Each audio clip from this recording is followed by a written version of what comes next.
আপনি কি স্টুডেন্ট? আপনি কেন আসছেন?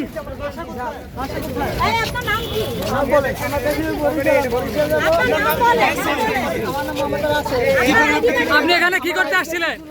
কি করতে আসছিলেন এখানে? কি আপনার ভাই কি করতে আসছিলেন এখানে? নিষিদ্ধ ছাত্রলীগের একজন।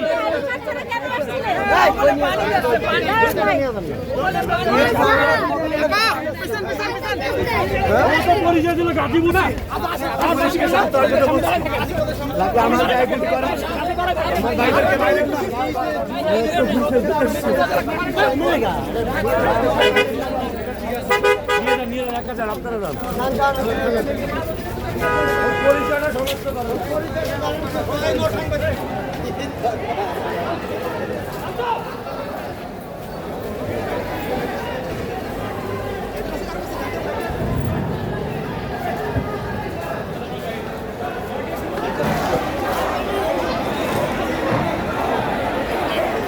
যেমনটা দেখতে পাচ্ছেন যে দেশের নাম্বার 1 ট্রেডিং অ্যাপ নিফটি ফার্স্টে পাচ্ছেন ট্রেডিং এর সব সুবিধা, dual exchange access, company analysis, portfolio তৈরি করা সহ আরও অনেক ইউনিক ফিচারের সাথে ট্রেড করতে ডাউনলোড করুন এক্ষুনি।